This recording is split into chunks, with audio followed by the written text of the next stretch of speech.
chapter 7, halacha 8. I think so. Yeah, okay. We were talking about which way to hold the bird for Melikah, right? Yeah. Yeah, so we saw that it's the Rambam mentions how to do Melikah a few times, and there's I have no practical experience. I want to see someone demonstrate it. It's not so clear. Most people had this havamina that he just grabs a bird like this and sticks his thumb through like that. But at least Rambam and the way they have in the picture in the Makbili is a two-handed operation. You get a lot more force if you're using two different hands. Obviously, if one hand's holding and the other hand's pressing, so you can get a lot more force that way. And he's supposed to move his thumb; it's not just pressing, whatever. And Melikah happens to cause the animal to be, technically speaking, not kosher. It's a gzeras hakasuv that the kohanim are allowed to eat such a thing, and that the mizbeach accepts such a thing. Because normally, if you were to kill an animal in such a method, that'd just be nekira. That's killing an animal without shkita. Should be an avela. And indeed, if a person were to kill a bird outside the temple in such a manner, that bird would not be kosher for consumption. Okay. So here we were at the eighth halacha, and he says, "Yeah, this is pretty hard part to do." Where's the halacha says here? This is one of the harder things to do in the temple that the Kohanim were bidden to do. Very difficult. I wonder how they trained for this. If he held it some other way, okay, somehow just hold the bird tight. Perhaps this method of holding it, grab the legs one way and the wings the other way. There's some other way. He held it. I don't know. He's a big, strong guy, so he grabbed it with one hand overhand like this and just held it. I'm sure if you have a person who's big enough and strong enough to do that, maybe that works better for him. Okay. Any place on the altar that's kosher for the Melikah. Okay. Why? Remember, he says that he does it basically standing right next to the Mizbeach. He's standing on the Soveh, for example. So he's supposed to basically be right up against the Mizbeach when he does this. So any place is good. Uvilvad sheyazeh dama or yizeh dama. What do you have there? Yazeh, yeah. Yazeh dama lemata me'emsa Mizbeach. Because it's an olah, because it's a burnt offering. It's not a chatas. The blood has to be on the bottom half of the Mizbeach, below the red line, the literal red line. So normally a red line is an expression, meaning saying one will not do, a legal or some sort of rule. But in this case, there's an actual red line on the Mizbeach. And if he did it any place, it's still kosher. As long as below the line there was some of the lifeblood. What's the lifeblood? What's the dam here? Oh man, they said dam hanefesh. That's a grammatical mistake. Why should it be nafesh? Because the end of a sentence in the Torah, words like gefen and nefesh become gafen and nafesh. Okay, and some people challenge it. Really, it's in Tanakh. It's in the Navi a few times at least. Gafen. You look at the concordance. There's one in for example, Shoftim. Okay, Tameila nafesh is also in the Torah itself, so it should be nafesh here. So what does it mean, lifeblood? That means when a person kills an animal, let's say by slaughtering, there's blood that still spurts out, that comes out with force. Why does that happen? Because the heart's still beating. As long as the heart's beating, there's blood pressure. So blood spurts out. Okay. I hope you don't ever get hurt in a way, like you cut your arm or something, and the blood actually gives a little spurt. No, that's what happens in certain types of injuries. Normally, when we just get flesh wound, a little cut, so you don't see it spurting out. Why? Because there's no major blood vessel there that's highly pressured. But there are certain places where, and when animals, including humans, are hurt, so the blood's coming out, it comes out with force. So press against it, stick something there and close up the wound very quickly. That's considered like lifeblood. So a person, let's say, or an animal who suffers such an injury can be saved. You just make sure, plug up the wound and make the blood stop coming out. If you slaughter an animal, the blood still comes out strong at a certain point. And then everything stops, and then blood continues coming out. That's already not considered the stuff that's lifeblood. It's the blood that comes out hard. That's what the Kohen is supposed to catch in the cup. The blood that comes out afterwards is called tamsit. So that's not what he's supposed to be putting on. So he has to get some of the blood that actually came out right as the animal was technically still alive. Interesting halacha is that, let's say a person were to slaughter an animal. This is the nafka mina between Jews and non-Jews, Bnei Noach. Bnei Noach cannot eat a living animal, right? They have to first kill the animal before eating it. And the Jew has to slaughter the animal before eating it, such that you'd have a case where a Jew did a proper slaughter on a cow, let's say, and the animal's still twitching, it's showing signs of life. Because it's been halakhically slaughtered, a Jew could technically eat from it even while it's still twitching. But the Gentile has a standard that no, he has to eat from an animal that is only from an animal that is dead. So he has to wait for the twitching to stop. So if they started cutting up the animal at the steaks while it's still twitching, for the Jew, those steaks are kosher. And for the Goy, they're not kosher because they're removed from the animal before it wasn't alive. So too, you'd have this case where the blood is coming out strong. So that's what you want to get. That's what you want. That's what the temple service is looking for. The blood that actually comes out. Blood that comes out afterwards. That's not, that's not the blood that's supposed to be done here. And technically speaking, the Kohen could eat the animal in the temple after the Melikah if it's still twitching somehow. Remember, chickens move around if their heads are chopped off. These are pigeon doves and turtle doves and pigeons and doves. So you can imagine that after the Melikah happened, there's still some motion sometimes, but whatever it is, the Melikah was done properly in the temple. So this is kosher food for the Kohanim. They don't have to wait for the standard. If a guy were, let's say, he wanted to eat a pigeon and he performed an act of Melikah on it to kill it, which is perfectly legitimate for a Gentile, he would have to wait for the pigeon to fully stop moving before beginning to take it apart and consuming it. Okay, so that's an nafkamina. Oh, good. Okay. That's safe for YouTube? Discussing these things? I don't know. It's halacha.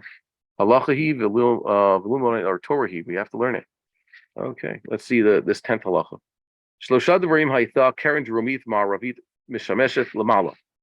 There were 3 halachas, or 3 matters, for which this southwest corner was used. Okay, lamala means above the line, basically. Okay, the top half. Ushlosha lamata, and 3 below. So where's the southwest corner? The southwest corner is the corner, I guess, where the ramp was also on the west side. The ramp is to the south. The ramp points south. To the west is the temple edifice, the Kodesh. So that's the southwest corner. Okay, that's where he's standing. And there are 3 things that have to be done above and 3 things below. Milamata, chata sa'ov, v'agashana minachot, usharei dam shalolot v'chatot anechalot v'ashamot ushlamim sheshofchim aleha. Where are these 3 things? Chata sa'ov. So that's where he plucks it. Does the Melikah there. Okay. And he has to get some blood down there also. Hagashada minachot, that's where he brings the minachos. There's a certain, we're going to see this soon, how to officially present the presentation of the meal offerings. Ushari hadam shel oloth b'chataoth hanechaloth, the leftover blood from all the burnt offerings, the sin offerings that are eaten, and the guilt offerings, and the shlamim sheshofim aleha. And they pour it there at the base. Okay, so you stand basically near the base, and he performs these actions. The 3 things done on the southwest corner, but above the top half. The water libation. Okay, that's where they do it up there. And all the wine libations. Wine is offered in the temple when? Every single day. Every single day. Okay? With the Talmud, there's a libation. Every meat korban basically has its own libation. And the water libation is basically the 7 days of Sukkot. Well, Olatha Of, and the burnt offering of a bird. Bisman shehi rabah ve'en keren dromith mizrachith b'chila otha. Okay, let's say there's too much going on, and basically, why do you do this chatas off there? Because the southeast corner is too busy. Too many things going on there. And if nimla keren dromith maravith osino tasham. So that's when they would do it there. Okay, and this is the backup for this type of bird offering. Let me see something. Do we miss anything? Does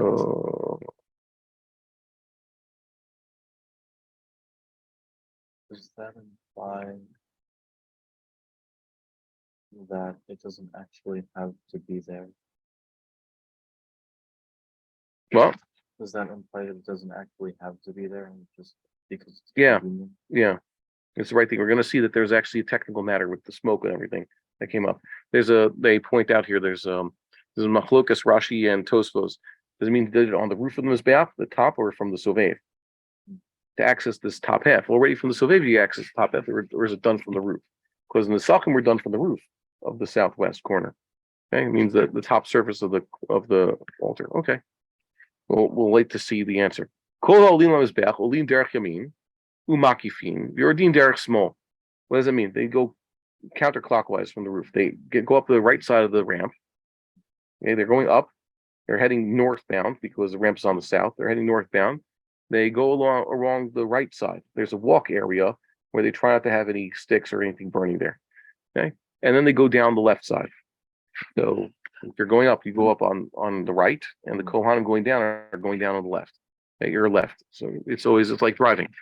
It's min ha'olah le'echad. Ha'oleh le'echad mishlosha devarim elu shelamala bekaren zo. Okay, there are certain acts where the Kohen, instead of doing this whole circuit to get to the southwest corner, basically, if he's going up on the right, the first corner is the southeast, and then the northeast, then the northwest, and the southwest corner. Okay, basically going clockwise the entire direction, counterclockwise. But in certain cases, he's supposed to go directly to the southwest corner, cut the line. Why should he do that? Hold on a second. Are we getting a question? Oh boy. Hold on a second. I have to just send something to my wife.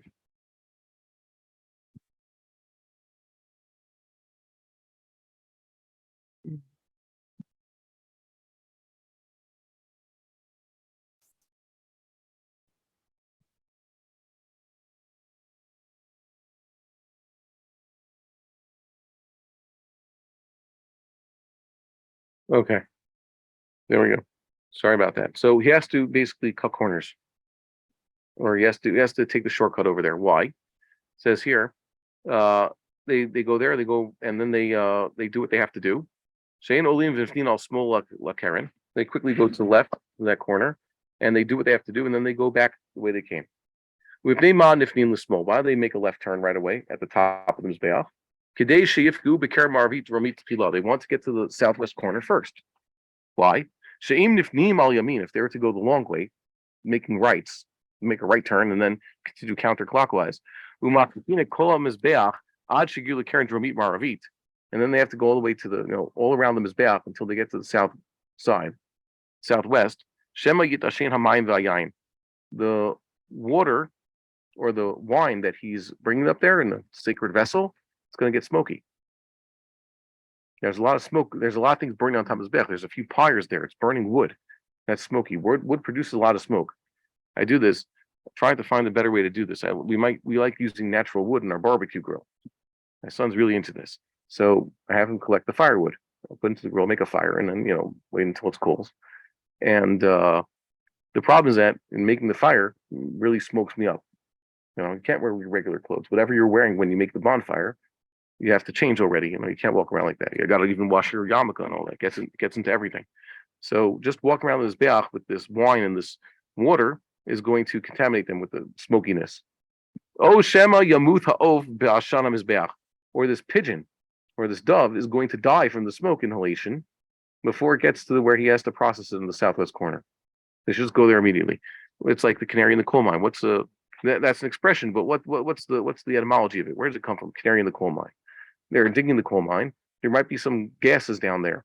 They don't realize that they're running low on oxygen. There's some poisonous gases there. And sometimes like carbon monoxide, you don't realize before it's too late, right? It builds up. So they had a canary down the coal mine. And if it starts suffering some respiratory illness or it's dead, and they realize, we better get out of here first.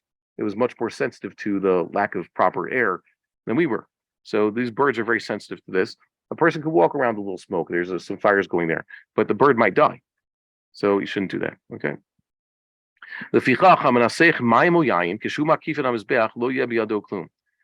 Here's what you could do. You have the Kohen do his circuit, but his hands are empty.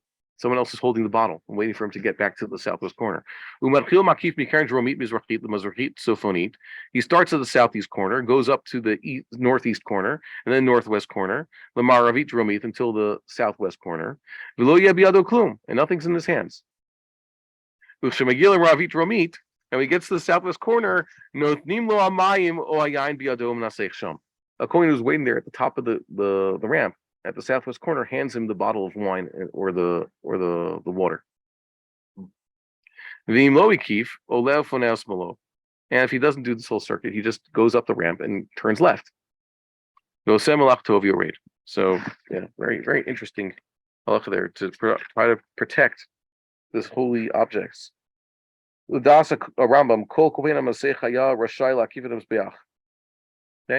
According to the Rambam, he basically says the Kohen could do the circuit and then choose to receive when he finally gets to the point where he has to. And according to Rashi and the Rosh,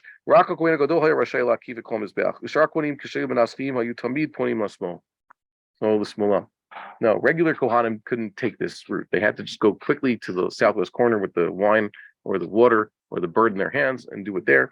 The Kohen Gadol has this privilege of taking the long route and then receiving whatever it is, the bird, the wine, or the whatever it is, the wine or the water. With the bird, it says right here, this whole taking the long route and then receiving is Rambam only describes wine and water, not with the bird. The bird offering, he just takes immediately to the southwest corner. Okay. Let's start the 8th parak. Oh, very interesting stuff here. You notice also that what we say, the halacha is that the offerings are slaughtered. The Kohen has to catch the blood in a sacred cup and then bring that to the Mizbeach and apply it to the Mizbeach. We saw there's different ways of application. There's splashing, there's the finger application, there's just pouring it directly on the base, depending on the type of offering. The bird offering, its blood is not caught in any kli. The Kohen does the Melikah and then basically squishes the blood against the Mizbeach. There's no kli for that. There's no kibul kli, and there's no halacha necessarily. Okay, so we just that's going to come up. That's an important distinction. Hold on a second.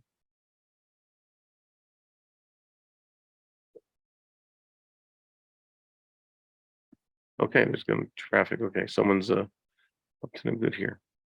Okay. I hope everything's okay here. There's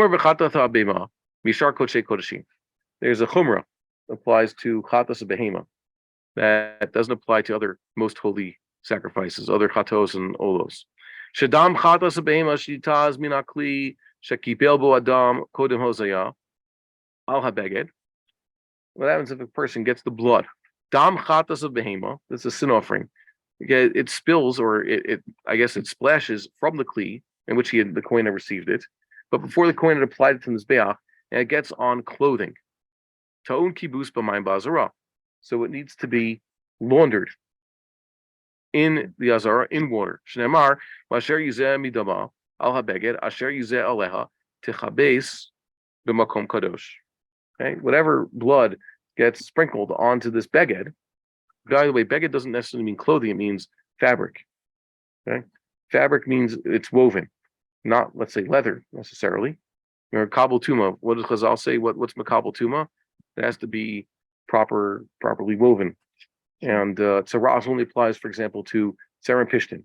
We hold, by the way, that even cotton is makabel tuma, but it can't generate tuma. So I think that's how the distinction. Tzaras only happens to begadim made out of wool and linen, or either or. You shouldn't make something out of combined. But tuma could affect even things made from other cloths, as Rashi points out, cannabis and cotton. In the olden days, they used, apparently Rashi's with cannabis as, for making clothing. It doesn't say smoking it. So that's what they have to do. By the way, if it happened to a beged of the Kohen, Big Day Kahuna, if they got soiled, what would they do to them? That was it. There's no laundering Big Day Kahuna. They're single use. Once they're soiled, they're taken out of use. But it's talking about some other garment, I guess a regular person's garment. Okay. Echad a beged, echad a sak, echad a or arach, tunin kibus. This brings home that point. The Kohanim are not wearing sock. Sock is sackcloth. In fact, the word sack comes from the word sock. Why they call it a sock? Because sock is the material, and you just make a sack out of sock. Okay. Where do you see sackcloth nowadays? Some of these still have burlap sacks. What they used to use burlap sacks for, let's say carrying rice and beans and things like that. Produce that was dried was put in a burlap sack. Nowadays, you go to the shuk, it looks like they keep, let's say, large quantities of rice and beans and spices in burlap sacks. Is that true? No, it's a shtick. Really, it's a plastic bag on the inside. It's a plastic line thing, and fake burlap, so that it looks like, the way it's supposed to look. And they put in a wooden bucket. It's just for show. The burlap on the outside or this fake plasticky burlap stuff is not the real deal. It's really just a plastic bag.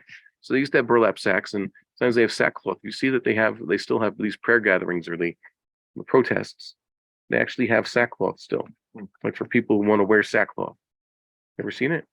You can find there's recent events where they did this. Okay, and or harach. It means leather. The person has leather coats. So it's talking about regular Jewish clothing. Why?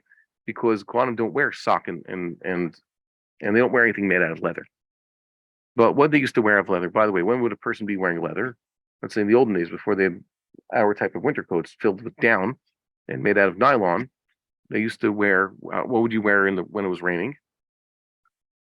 You'd wear something made out of leather. Okay, basically the old raincoats have to be made out of leather. You're not going to wear when it rains in Eretz Yisrael in January. It's a heavy rainy day. You're not going to wear something made out of wool.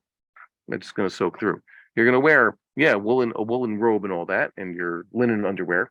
But to protect yourself from the rain, you're going to be wearing a leather coat. Expensive, but that's what you have to do. Tunin kibus. So all these things have to be laundered. They have to expunge all the blood, the sacred blood, has to be removed in the azara. Aval ha'or kasher hareu ka'etz. If it's really hard leather, okay, processed that way, hareu ka'etz. It's like wood. V'gorei adam elav. You just scrape it off. It doesn't get absorbed. The blood will just clot, and you scrape it off with a knife or whatever it is. It doesn't matter if it's a type of chatos that's supposed to be consumed. Odam chatat hanisrefet. Remember we said there's certain chatot that are not eaten by the kohanim. It's just burned. Aval lo dam chatat ha'ov. But if it's the blood of a bird sin offering, this doesn't apply. Shnemar tishachet ha'chatat says bimkom asher tishachet ha'chatat tishachet olah. In the place where the chatas is slaughtered or is to be slaughtered, but the bird offering as a chatas is not slaughtered. It's Melikah. Remember? So binishchetet hakatuv midaber. It's talking about an offering, a chatas, a sin offering that is ritually slaughtered, and this bird offering is not ritually slaughtered. Okay, man, so many messages. Lo ba nimleket. And something is nimleket. This is a nifal. So it says Melikah. Right? It's something that has been. Okay, well. Fine, keep getting messages. Chatat nifsala. Let's say you had a chatas that was disqualified somehow. How is it disqualified? Well, it became contaminated. Ein dama toun kibus. Its blood does not have to be laundered away. Bein shayathala shaf hakosher. Bein shalo hayathala shaf hakosher. Whether it was originally kosher, was slaughtered properly, but then became disqualified, or if it never was qualified to begin with. It never had a shaf kosher. What does that mean? Basically, it tells you when the contamination, the disqualification happened. Doesn't matter when. Once it's disqualified, its blood is no longer covered by this halacha. Okay. Ezu shaita lo shat kosher. What was something that was kosher? Okay? It had been a kosher chatas. Okay, and now it's not. Shalana. Time expired on it. It had been slaughtered today, and tomorrow it's possible already. Vishenit mate, or it was contaminated. Or if they picked up this animal that had been properly slaughtered, and before opening up its midsection, taking out the entrails and the forbidden fats to burn the mizbeach and skinning it, somehow or other they just walked right beyond the door of the temple courtyard. What was, let's say, an example of a chatas? No, it's kosher. Emil el. I'm reading it the wrong way because I'm looking on Mechon Mamre. Why did I read it like that? Because there's a vav. Your edition, there is no vav. It's the difference. What's the difference between ochel and ochel? Well, one is a noun, one is ochel. It means just food, and there's no vav in the word ochel. Whereas ochel, the person who does the eating, which is a participle, is a type of verb. So that has a vav, spelled malay, and it's pronounced mil ra, not mil el. Ochel. Ochel is ochel. So I'm looking at this. So it's not kosher. It's kosher. Okay. Like godel. Godel is also, and chodesh. All those words are written chaser. Okay. Shenivzla b'shchita. So the shot of kosher is, it was ruined in the shchita. The guy didn't know what he was doing. He ruined it. He traced it up. Bad shchita. Never had a shas kosher. O bizrikatama. Or it never had its blood thrown properly. Remember, That's the main thing. The Kohen totally botched the blood. They caught all the blood and he just spilled it on the floor or something. They never didn't catch the blood properly. So that's a chatas that never had a shot kosher. So what happens to it? So this type of blood, that type of blood, because this animal wasn't slaughtered properly to begin with, or the Kohanim didn't process the blood successfully, so that blood gets on the begadim or on the sock or on the leather, so it doesn't have to be removed. Ein ta'un kibus ela makom hadam bilvad. And the only place that has to be laundered is the spot where the blood is, the stain. The rest of it doesn't have to be ritually washed. As long as it's on a kli, that is a garment that is capable of receiving tuma, means it has to be a certain size and it has to have a function, and fit for laundering. By the way, the distinction is not dunking in a mikveh. So normally it says in the Torah, "V'rachatz b'sarob b'mayim." What is that usually referring to? What does Chazal say it means? It means immersion in a mikveh. It doesn't mean take a bath. Who holds that means take a bath or take a shower? The Karaites. Oh. Yeah, they don't hold with mikveh. Okay, because it doesn't say it literally in the Torah. It says "Rachatz b'sarob b'mayim." He shall wash his flesh with water. So they take a bath.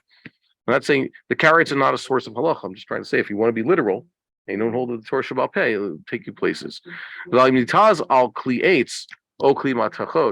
If the blood were to get on, let's say, actual wood or something metal, eino ta'un kibus.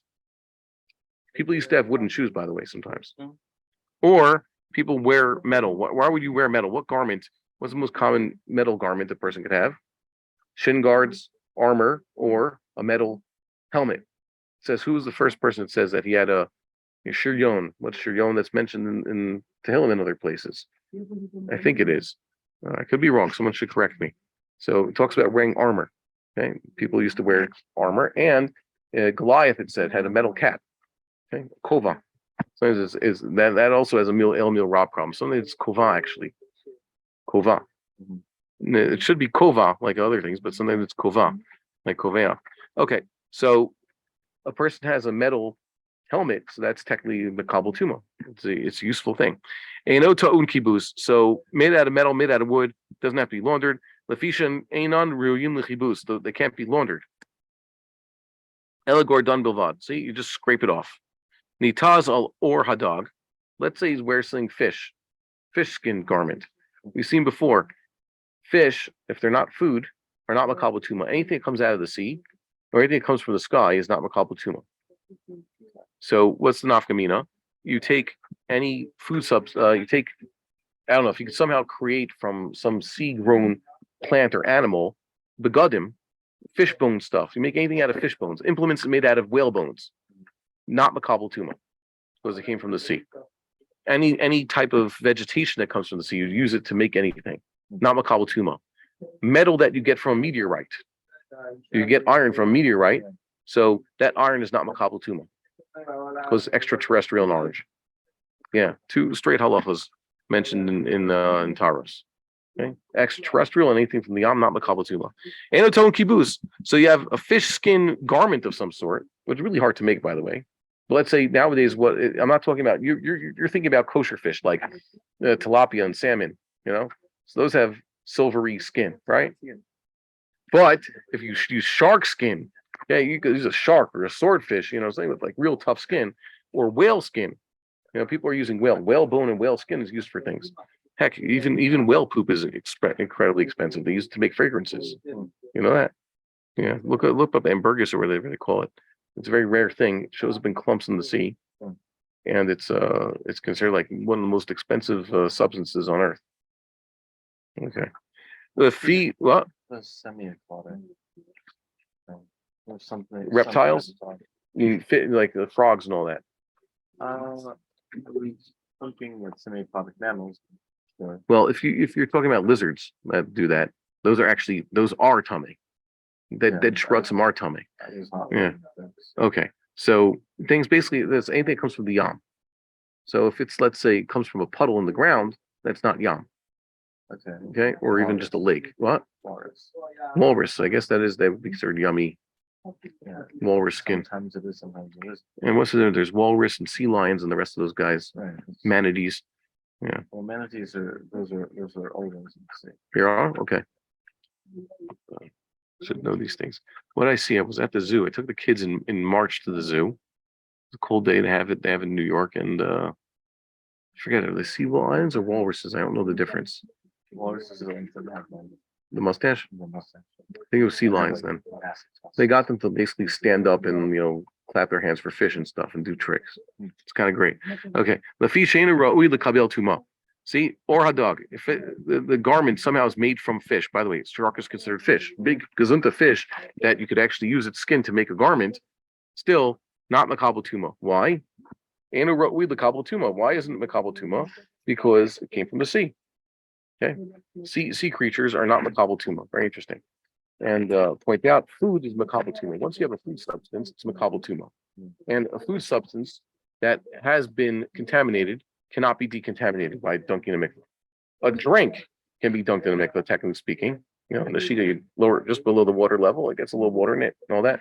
You take it out. That's how you can purify a cup of wine, let's say, in a mikveh, or milk. But you cannot purify, let's say, a chunk of cheese. You cannot purify a steak. It's contaminated. Or an apple. So imni tazel or behema ad shalahu shot enoton kibus. Let's say it gets onto the animal's skin. Okay, an animal, a hide that's supposed to be turned into leather.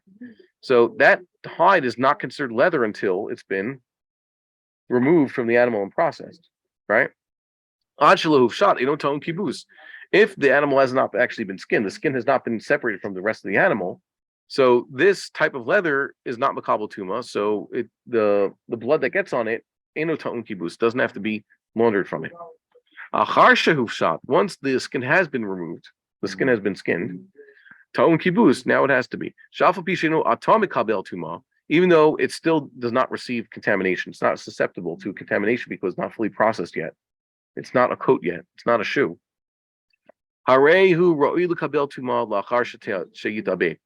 Once it's been processed, how do they process skin leather? By the way, they would salt it, do things. It depends. What are the major uses they had, by the way, for hides back in Chazal's times? Two uses with two different ways of doing it. One is turn it into leather. You want to turn the hide into leather because you're going to make garments or tents. So if you're going to make a tent, you want a waterproof tent. So you're going to make that nice sturdy leather. You want a coat, sturdy leather. You want shoes, belt, a hat, sturdy leather. Okay? And softness depends on what exactly you're doing with it. But you could also use a hide to make parchment.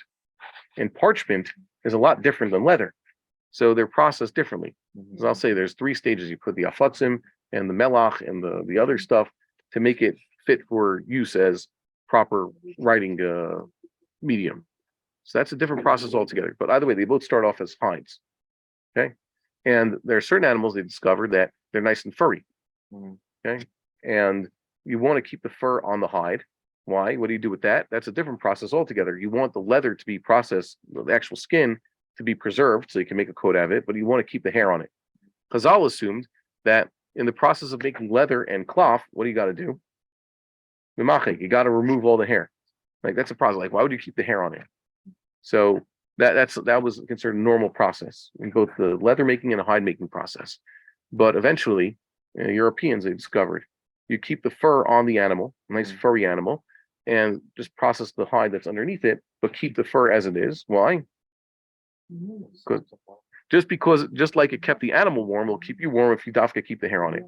I don't think a cow hair coat, as opposed to just a leather coat, would be much hotter for if you live in, let's say, ancient Israel. But if you lived in Copenhagen, and you live in Maine, so it might be a smart thing to keep that that fur on the animal and make a nice big furry coat. Okay, you've ever seen a fur coat? I used to see them more in New York, but okay, so they have them. So that's it. So he says here that the animal is going to be processed, the skin is going to be processed, so the blood on it now will eventually have to be removed. Okay, so there you go. Nitazmin tzavar ala beged. Let's say it came from the animal, direct from its neck. Why from the tzavar? Because that's where the blood originates. That's where the incision is made for the shechita. But what's the difference is minat zavar as opposed to getting into the kli. Before we said Mhm. the blood from the kli that's caught by the kohen in the kli, so that's sacred. What if it comes directly from the animal? Person is a regular Jew is wearing his regular clothes in the temple and is elected to slaughter his own offering. So he has his kohen friend. Is also because it's his burnt offering. So he has chosen which kohen is going to be doing the processing for him. So he has his friend the kohen dressed in kohen clothes. So this Jew says the bracha and does the act of shechita on this animal, and now blood gets directly on the Jew's clothing, straight from the animal. All me'al karen hamizbeach. Okay, it came from the corner of the altar. Somehow, blood from the altar got onto him. Okay, that's blood that's already been applied to the altar, so it's put on the corners. Oh, shenishpach adam al ritzpah. The blood was spilled on the floor of the courtyard. Wasafo when he tazmi minawala beged, and then he gathered some of that up blood because blood is actually kind of thick. You can actually pick it up with a knife. See a skilled waiter, the knife actually pick up like the gravy with a knife.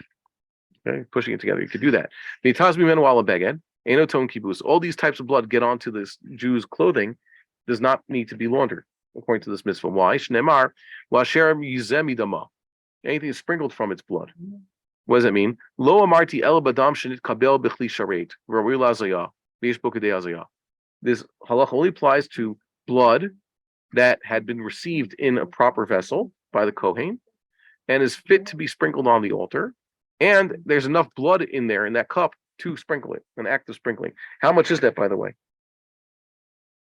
I wrote it down over here when this thing comes up, kedei hazaya, that there's no actual shiur there. It's just enough. Yeah. And we saw before, yeah, the notes earlier. It's not like it's a revius or something like that. It's just enough to do it. Let me see here.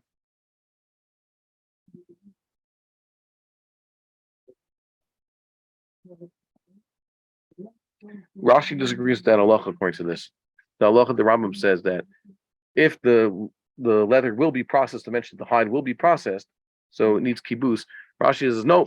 If it's right now, it's not actually a kli. Okay, kli in the most general sense, so it doesn't have to be laundered. Okay. Next, the seventh halacha. Natan arba matanot. The kohen applied the 4 applications of this sin offering. Remember, sin offering is applied 4 times with the fingers to the corners, right? All 4 corners. Eina beged hasheni to keep. Oh, sorry, I skipped something. V'achar kach nitaz min hakos al habeged mishar yadam. And then what's left over in the cup splashed onto this fellow's garments. After all the blood applications happened, caught in the kli, so now it's ra'ui, now it's fit to be sprinkled, and it actually was. Eno ta'un kibus. Also, this leftovers doesn't have to be laundered from the beged. Why? Even if the kohen still has this leftover in the cup, he still has to pour the extras onto the base of the altar. So too with the chatas nisrefet, the kind of chatot that would have to be burned. Leftovers in the cup before the kohen pours it onto the base.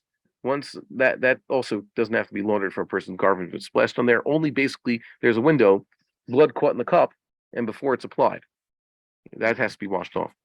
Nitaz me'etzba'o achar she'asaf hazayam yado. Let's say it's got off his finger. Remember, he's dipping his fingers in there to apply it. Achar she'asaf hazayam yado. After he had already sprinkled it from his hand. Eno ton kibuz sheshir adam be'eshes be'etzpa psulun hazayah. The leftover waiting on his finger. Once he did this finger dip, that's all also puzzle. Okay? Remember, each time he gets to the corner, he dips again. So once this blood has been used for its purposes, so it's also not included in this specific mitzvah to have the garment washed.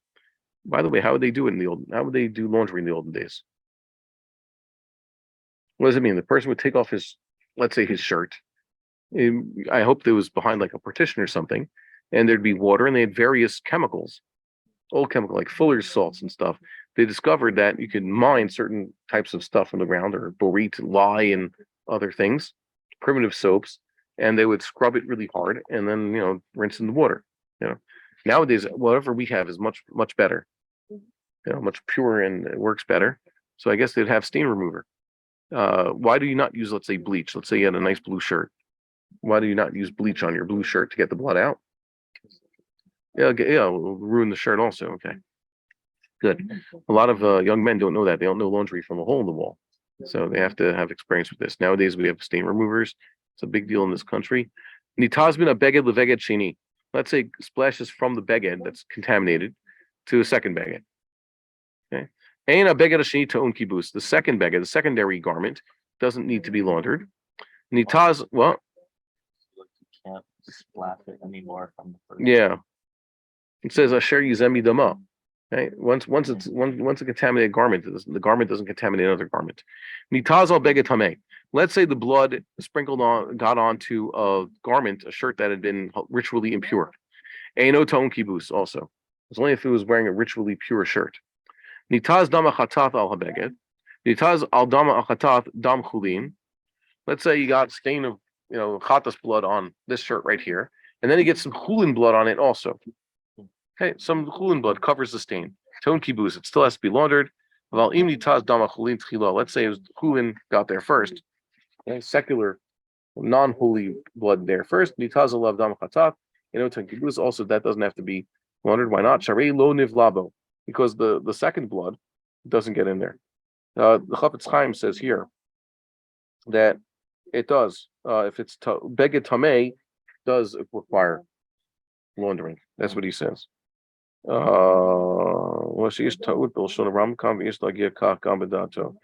okay. There are those who think that there's a problem in the Rambam. I came across just a very easy problem in the Rambam just this week.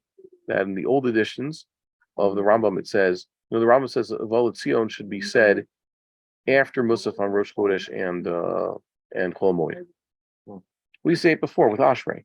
The Rambam separates the two. He says Ashrei, Musaf, Volat Zion. And that's interesting. I have to understand why the Rambam says, because the name of Volat Zion, what he calls Kedusha de Siddur or Seder Hayom or Kedusha al Seder, is meant to be the closing part of Shachris or whatever you do in the morning. That's the last thing you do before Kaddish this Kabbalah and send everybody home. So if you do it before Musaf, it's not right. Okay. But either way, so it says he in the bad editions of the Rambam, he says it beforehand. There's no Chiddush because we would have known that. The Chiddush, like that's what our sidders have. The real Rambam editions, like in the Kisvei Yad and Makbili and the Koran and all the other ones, and the Chol Mamri has it that Hidafka says the Tzipur says this whole as Volat Zion is after the Musaf of Rosh Chodesh and Chol Moed. Okay, so you have to make sure you have the right gears over here. Okay, 9th or 10th halacha, depending on who you're following. Hold on a second.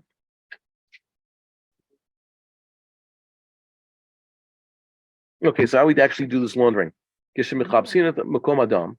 When we launder this place where the blood got the blood stain. Oto, by the way, it's with a nun. You use a lot of water. Right? Water's free in the temple. There's a water supply there. Ad shelo yishaer lo roshem. There's no mark left. Get rid of it all the way. By the way, it's easier to get rid of blood stain while it's fresh. Okay. All 7 chemicals or 7 whatever it is, all 7 substances that we put on the ketem. What are we putting on a ketem? Okay, so it's in Hilchos Nida. It talks about finding a blood stain. Okay, how do you know that you get rid of the blood, Nida blood that they use if there's a mara there? How do you distinguish it between just red paint or something or other and blood? So use these 7 things. It says raw spittle and certain types of earth, type of urine, fermented urine. Okay, those are what they use to clean these things. By the way, I don't think it's referring to human urine. By the way, it says ein machnisin meiraglaim ba'azara mipnei hakavod. It talks about the Torah. That a havamina, you could use urine for this such a purpose. We're talking about human urine. It's talking about animal urine. Okay. Either way, chutz meiraglaim. They don't use urine in this case. Why? Because she'ein machnisin meiraglaim lamikdash. Even if some sort of animal urine had some chemical property, why would you ferment it? Because the fermentation produces ammonia. Okay, ammonia is strong smelling, but ammonia has not medicinal properties. Ammonia has cleaning properties. What did we used to use ammonia in the olden days? They don't have this now in this country. What ammonia? What do they use it? Well, how is it household cleaner? They make it blue and they use it to clean windows. Mm. And then they stopped doing that. Nowadays in this country, you have what looks like ammonia. I grew up, it was ammonia. Nowadays, just blue spray. Mm. It's much more mild and smellless, where they put in different fragrance, window and glass cleaner, and it's not ammonia. Okay, and for good reason. It's cheaper for them to make it, and it works better for various things, and you can use it to clean other things. But that's what the point is. If you take proper urine and you let it sit for a while, turn to ammonia. And you can use that to clean things. But either way, just like you don't, and in this case, they do want to clean these garments and get rid of the blood, but that's not something you could use. If you want to see the complete list, you go to Yisuri Bia. They have a note here of what it is, the exact ones you want to see it. It's there. It's in Sefer Kedusha right there. Go to Kedusha 935. Sorry, Yisuri Bia at 935. I'll open mine up also, just so people are asking at home, what is it? And nowadays, I doubt that in the temple they'd use any of these things. They would just use, industrial cleaners, right? So it says here, where are the samamonim? Okay. Where is it here?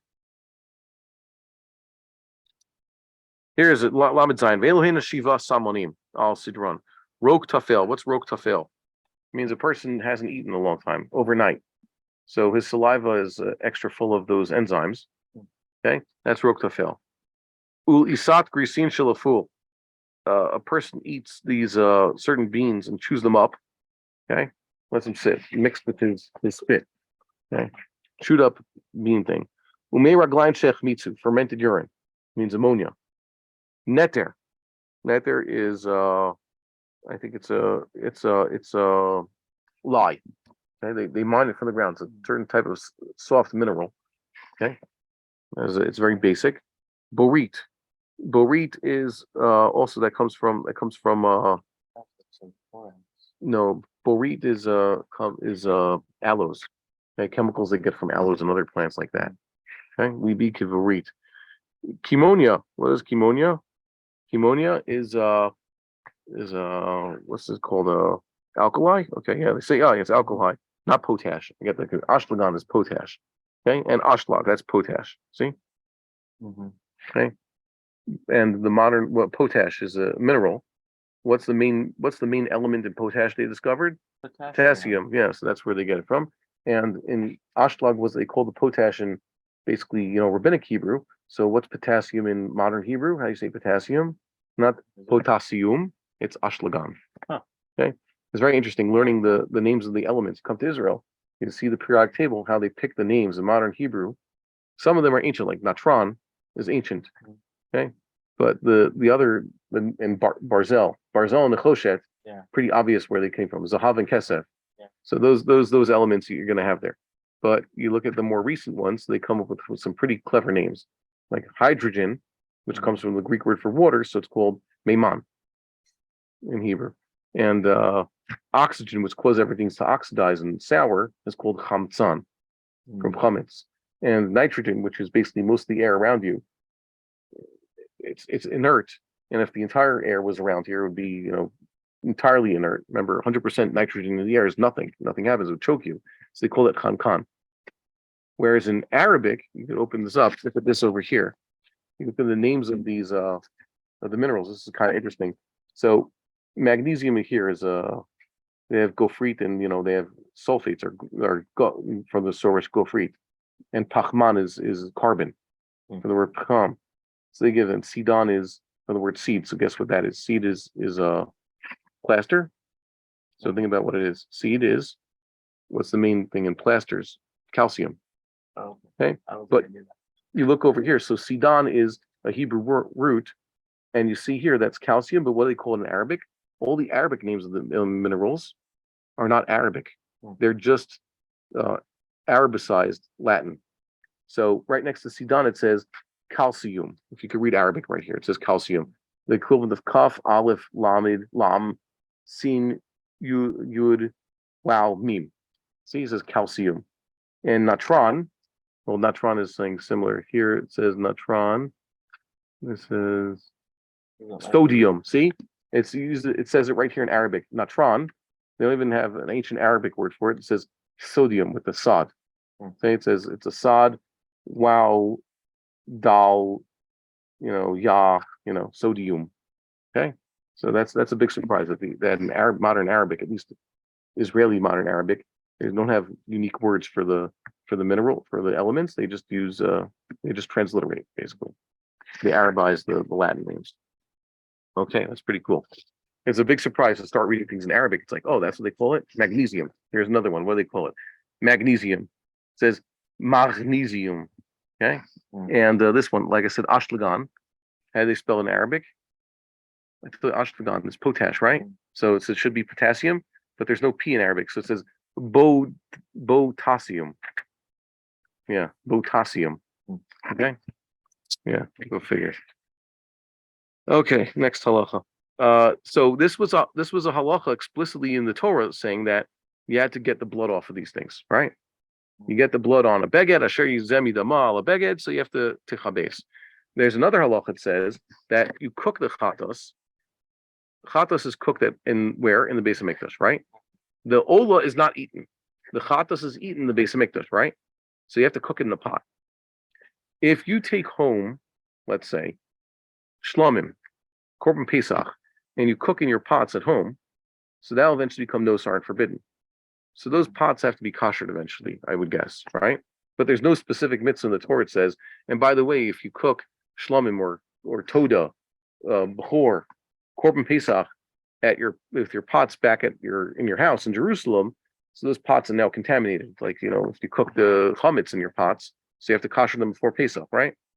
But the koshering of pots is mentioned explicitly with regards to the chatas, and that's done in the temple. Okay, so they would do that. It says they said kli cheres asher tuvu shalbo yishaver. You cook in a kli cheres cannot be koshered. You ever do koshering? You're not a balabas yet. So you learn what can be koshered for Pesach and what can't. General rule is kavolo kach volto. At least in the olden days, certain metals absorb, and certain metals can be purged using different methods. But earthenware cannot be purged. So in earthenware, I'm talking about not talking the glazed stuff. Eventually, even Rishonim pointed out that certain types of glazes are impervious. If you use a metal glaze, the metal itself absorbs also, so that has to be purged. But the type of thing that creates a glassy glaze, glass doesn't absorb anything. So if you have a nice layer of glass, or nowadays stainless steel, so that would prevent, let's say, your mug from absorbing anything. So it says here, let's say kli cheres shin bashlabo achataf hanechele. So you have in the temple an earthenware pot, and they're using it. It's right on the fire, not such high temperatures. They're cooking the chatas meat in the pot for the kohanim to eat. They throw in some water in there, some salt and spices. Ta'un shvira ba'azara. So that has to be destroyed. They have to smash it in the azara. By the time the meat has gotten past its expiration date, the taste of the meat in that pot is also expired. So you got to destroy it.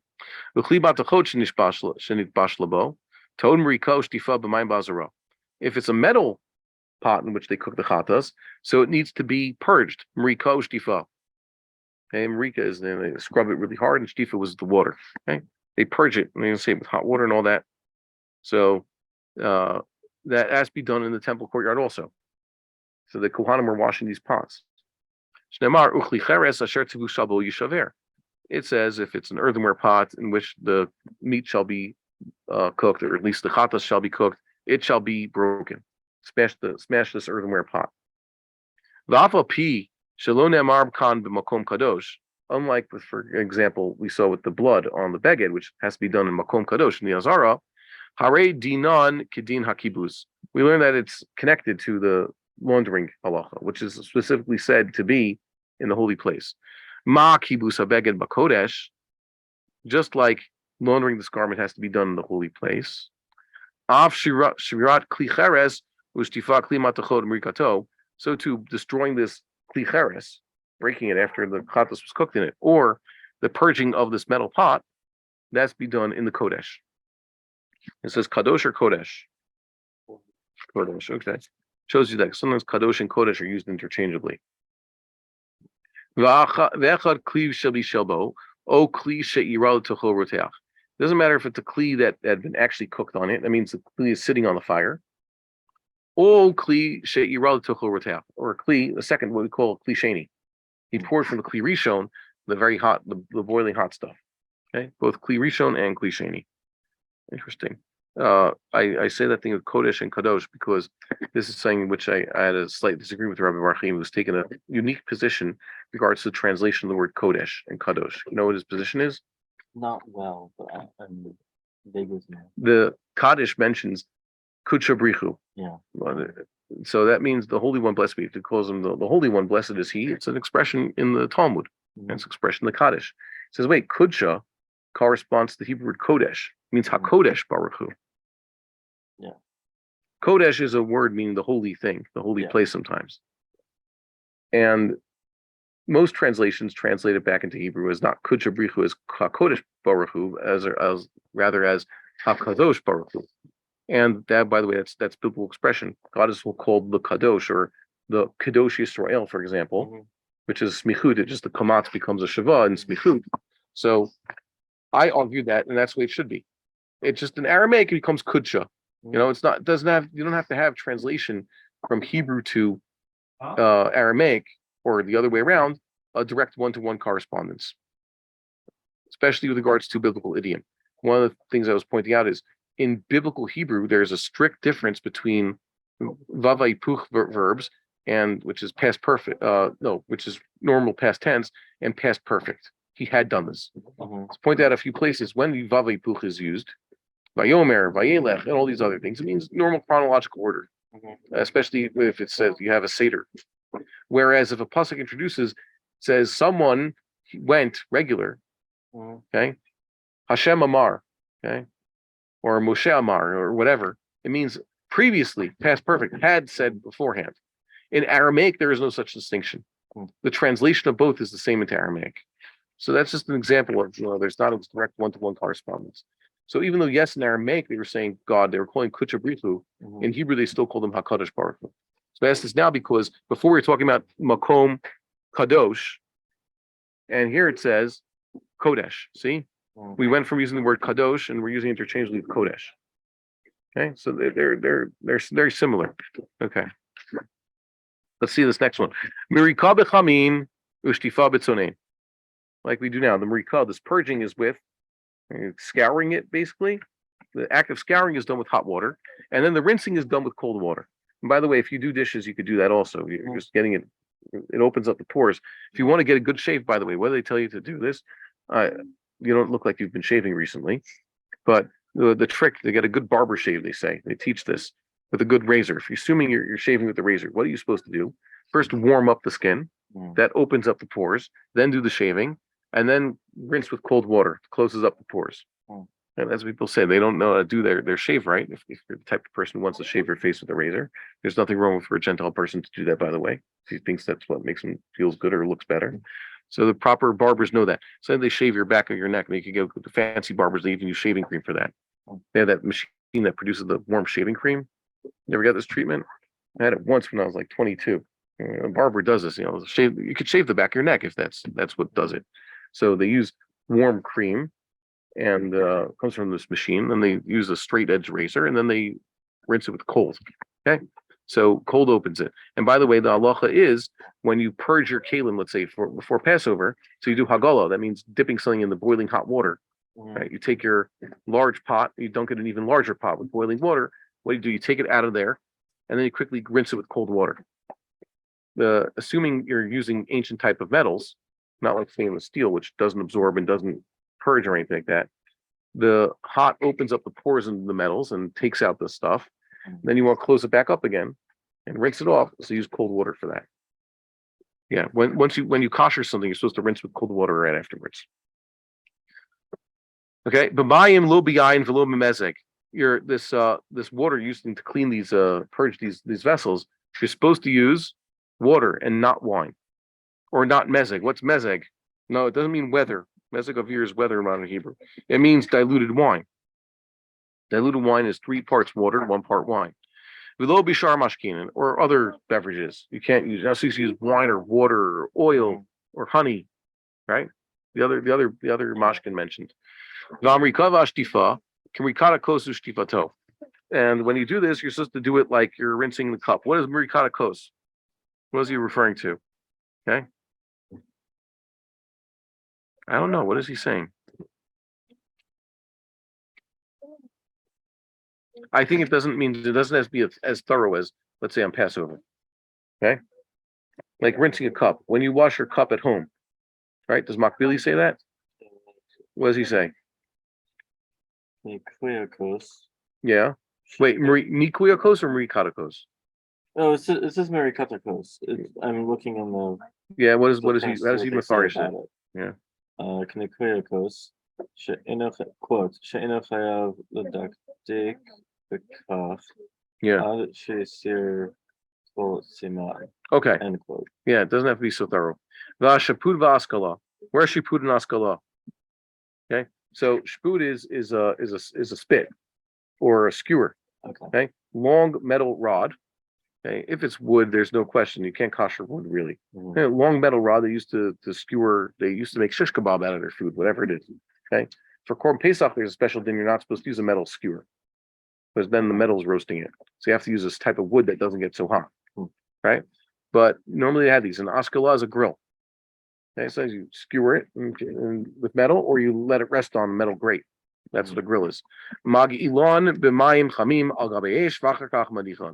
those get hagala. You boil them in water, purge them in hot water, and then rinse them. Normally, if you have something, by the way, that absorbs through roasting and really hot, if water's involved, then everything doesn't achieve certain high temperatures. When there's no water involved, it's directly in the fire, it gets much hotter. Okay, sometimes twice or three times as hot as the water would allow in the water. So there's a thing that's not mentioned here is libun. We hold that certain things, in order to kosher them, really purge them of, let's say, chametz, you have to insert them into coals or blowtorch them nowadays. It's the same, burn them, really burn it good. Here, the Rambam's only talking about hot water, which has a maximum hot temperature. But in other cases, outside the temple, you have to fire things up a lot more. Mm-hmm. Like your oven, clean your oven for Passover. Mm-hmm. You got to get a temperature much hotter than the boiling point of water. Okay. So libun is not mentioned here. All these cases of purging the meat taste from the vessels in which they cook the chatas, that's after the chatas's blood had been thrown or applied. Okay, he's using the more general term, had been applied according to Allah. Let's say cook the meat of the chatas before the Kohen finished applying the blood. They really hurried up. This Kohen is taking his time applying the blood. But meanwhile, the Bailim, or whoever, no, in this case, it's the chatas is done by the other Kohanim, because the guy who brought the chatas had no business with this chatas after that point. So the other Kohanim start, already cooking it. They're roasting it quickly. They're really efficient. Okay.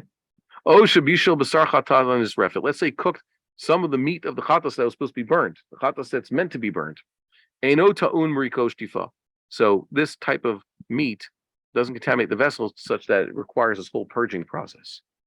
Bishel b'miksada kli. Okay. Let's say he only uses a little bit of the kli. Why? He uses a cauldron, huge kli. And not a lot of meat today, so you can see, when I boiled noodles yesterday in one of my larger pots. Okay, there's many gallons pots, but it's only filled it up halfway. So the top half of the pot, or even more so, if you're making a small soup in a large pot, that's basically what happened here. Kulo ta'un rikosh tifa. He still has to purge the entire thing. So labasar b'tanur shel cheres. Let's say he roasts the meat in a wooden oven. Okay. Earthenware oven. By the way, you have cheres with the samech or a sin? Samech. Okay. In the Torah, it's always spelled with what? Usually with the sin. Okay. I think it says, it's Torah. See, when it's in the Torah, it's there. Already later times, it became a samech. Okay. Yesh badavar safek imi shaver. As a Fryamites can't tell the difference. Okay. Well, no, but you know that in the good editions of the Rambam, sota, the straying woman, the shorish of sota, is with the sin in the Torah, throughout the Torah. Kitis te'ish to. But later in printings of the Rambam and the Gemara, these fruits of the Rambam, the kisvayad, have it with the sin. And then there's no dots, so you don't know, is it shota or sota? Looks like also a person who's a shota. Right.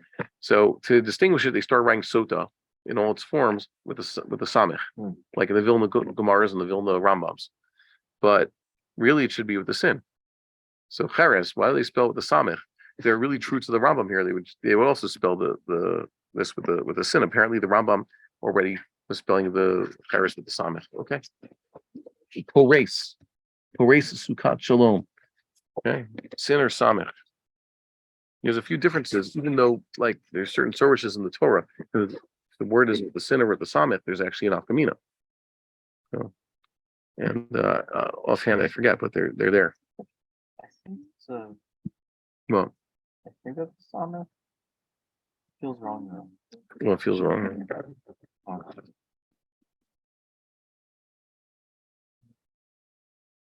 That's a sin. It's definitely a sin because they have to converge.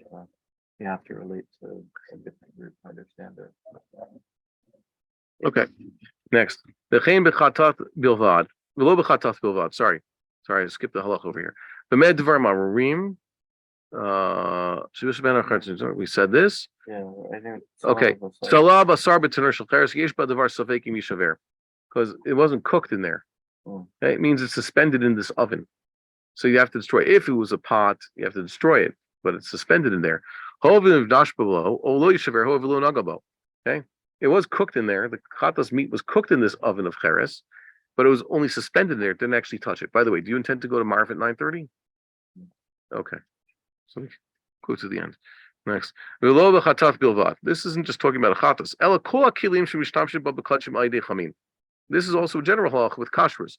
You have all the kelim in which you used kachim, holy food, and hot, so they absorb taste. All right. Bain koche and bain koche kalim, whether it's most holy foods, the shlamim, for example. Tunim rikosh tifa ekev achila. So they also have to be purged because of the eating. I mean, that is, if you want to eat there, okay. If you want to eat again with it, there's non-kosher taste. Every korban has its expiration date, and after the expiration date, it's no longer considered kosher. Yeah, it's like the Kohen coming to your house and cooking truma in your house in your pots. It's kosher for him, but it's not kosher for you. Yeah. So too, if he has these grill or the skewer, the spit. Skewer is a small one. Spit is a much bigger one. Okay, a skewer is for like shish kebab. You can put on a skewer. Yeah.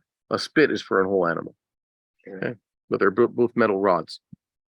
So ekev achila, he's going to have to after he eats with them, wants to be able to use them again. So he's got to clean them out. By the way, it's not smart to leave this around. This is seems to be part of the service. After they eat the chatas, whatever, then they kasher the pot. Can't say, well, I'm not going to do another korban for a while. Wait till get ready to make the next korban, then I'll purge the pot. No, he does it right away. He's done eating, so he should kosher the skewer. He should kosher the grill. Or he should purge this kli right away. Whether it's a metal kli or earthenware. Earthenware means smashing it. Oh, I made wrong there. If he cooked kli cheres, let's say it's some other kachim, not chatas, so it's a shlamim. So we could also kosher the cheres, rika and shtifa. With the chatas, the cheres has to be destroyed. Okay, so this is actually a machlokas. Okay, this point is a machlokas.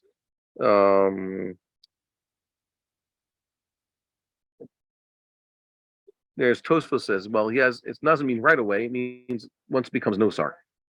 Okay, once the time limit's up, but certainly you shouldn't leave it till next time. A week, a month, next year when we do the chatas. It says here, according to Rambam, this unique thing that only a kli cheres of a chatas should be destroyed. The other charasim, unless you cook shlamim, for example, they can be koshered.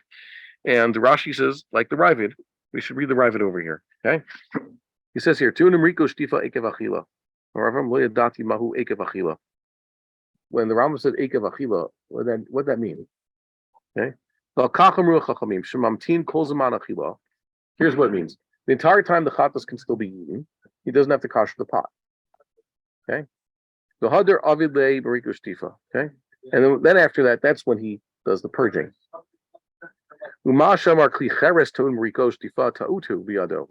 He said kli cheres has to be also purged if it's not a chatas that was cooked in there. That's a mistake. But we had to be Tosefta. It says in Tosefta, for example, what? Shein tanun ela shvira. No, if kli cheres, you cook the shlomim there also, got to be destroyed. Aval hakota unrika ushtifa. Everything requires being purged. Perush kache kachim and kache kalim. If you cook kache kachim or kache kalim in metal, then it has to be purged. But kli cheres is always destroyed, even if it's not a chatas. Okay, so that's why I said this should be kli cheres, ben kli matachot, ben kli cheres. You have to purge it. The Rambam, the Ravid, and Rashi say no, that's totally not the case. Cheres is always destroyed. It doesn't matter what kind of kachuk was cooked in there, and matefes also. And like the Ravid says, when do you do the purging? What time? When is time for purging or destroying? Once the meat can no longer be eaten, after the expiration, the expiration. But definitely shouldn't wait until next time when you have to process a korban. How often do regular people get to eat korbanos? It depends how close they live to Jerusalem. It depends how often they go, right? Yeah. By the way, you've been to the Temple Mount recently? No. I think we're going to go this week. Maybe God willing, Motzei Shabbos. Should be a good thing, you know. We have to bring more attention to temple related issues. We have to bring up the issue, get more people talking about it, more people going there, more people aware. It's very important. Very important.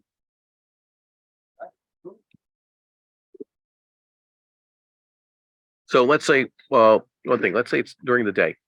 Technically speaking, the expiration is not by the hour. It's not like each chata says a time limit down to the hour. It's the day of and the night. You know, it talks about in terms of half days, the day, the night, the ensuing day, whatever it is. Okay. But a chata slaughtered in the morning is the same as a chata slaughtered at night, later in the afternoon. So what does he do here? Okay. So if he cooks a chatas in the morning, you do it again, cook in the same kli a little bit later and a third time right away. Okay.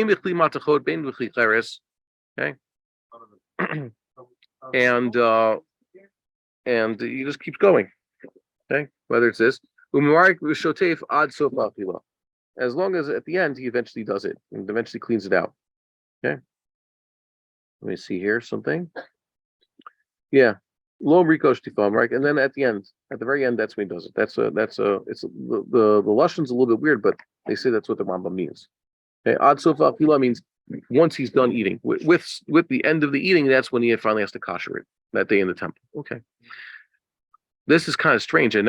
Thank God we don't have this nowadays. Clay Gulalim and Clay Avonim. Okay, Clay Adama. Let's say the kalim are made of Avona means stone.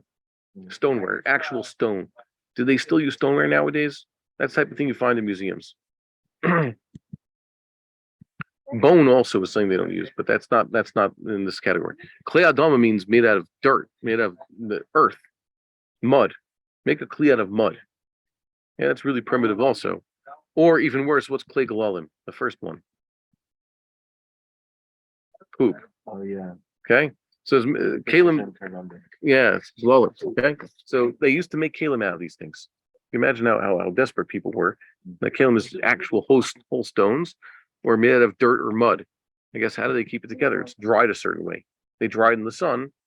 So they do not have to be purged. Why not? I don't think people would cook in these things. They never really have, really hot. If you're using such a thing, they don't have Rikan Shtifa, even if the chatas was there, because the Torah actually talks about purging kalim that are used for chatas meat. They only have to be rinsed. Okay, thank God. I can imagine if you start cleaning your clay galolim or clay adama with soap and water, they would start to disintegrate. I don't know. Like I said, this type of things you only find in museums, thank God, not nowadays. What about plastic? I like to point out that plastic is such a misleading term. Why? There's so many different types of plastics with so many different properties. More than metals. Like plastics are polymers of different chemicals, right? And you notice things that are made out of plastic, they usually have something telling you what polymer it's made out of. There's thousands of different types of plastics, just to take their boiling points, their heat resistance, their durability, microwave safe, for example. No two plastics are the same. So some plastics absorb, some plastics do not. Whatever they might be, low roi plastic zeh, plastic zeh. This plastic Tupperware type of thing is not like this plastic gum bottle. There's a world of difference. However, I do know one thing about all plastics. They cannot be dunked in a mikveh. They cannot be susceptible to tuma. Why? Because the Torah never said they're susceptible to tuma. And Chazal never legislated, enacted that there should be tuma for plastic. At least for this glass. The Torah says that this glass is pure. This glass does not receive contamination. So what did Chazal say? Chazal intervened and said, no, this glass is susceptible to contamination. Right? So Chazal legislated that.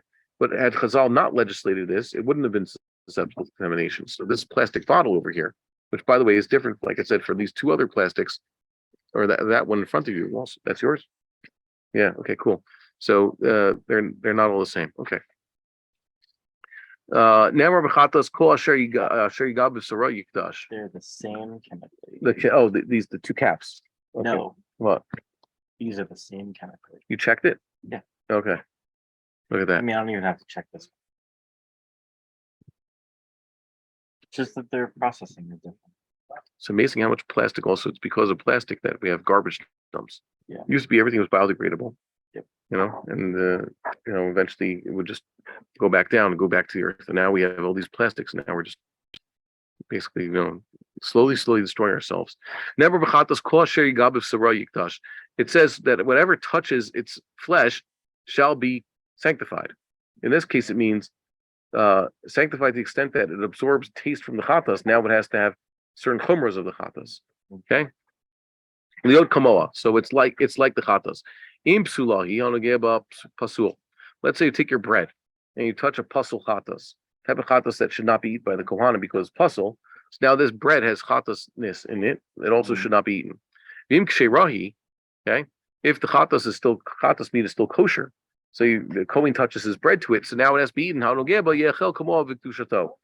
now the bread has to be eaten as though it's meat of chatas. It has gravy in it, so it's eaten in holiness, which means in the proper location by the right people and the right time. Okay. When this other food touches it and absorbs some of its essence. Contact without any absorption doesn't sanctify or doesn't cast the taste. Usually the quintessential case is bread, because bread is porous. You take some sort of bread, you touch it to a juicy piece of meat, it's going to absorb something. Okay. It doesn't matter if it's a chatas we're talking about or other sanctified or sacrificial food. Bein kalim, bein chamurim, whether most holy, less holy. Holy is most holy is the chatas, less holy is the shlamim, for example. Okay. This is the Torah as applies to the burnt offering and to the meal offering, all the different korbanos. Let's say the meat, juicy meat, touches a rakik. Rakik is a thin loaf of bread. That's what rakik means. And by the way, the translation of rakik into Aramaic is pogin. And as Rashi and Ram point out, it means it's spongy. Rakik is thin, but still spongy, as opposed to a cracker. And it touches that edge. It's not like that this whole rakik is now, let's say, loaf of bread is now entirely chatas. The part that touched it can be cut off. That part that has nasinas tam. Or it should be habola. You have bella or bola. Once again, it should be bola. Okay. What are you going to do? I guess I'm not the one who put in the dots in these things. So he only has to take off that spot. Let's see one last halacha. Kli should be shel bo kodashim v'chulin. A kli in which they cooked kodashim and chulin together. Oops. Why would that happen? It's not so oops actually. Let's say the chulin isn't meat. Chatas meat, but the kohanim want to make it pepper steak. They throw in onions and peppers. That is impossible. How do I know that? I think that Chazal used onions. Onions are mentioned a few times in Tanakh. People have been eating meat with onions for thousands of years, but they did not throw in bell peppers.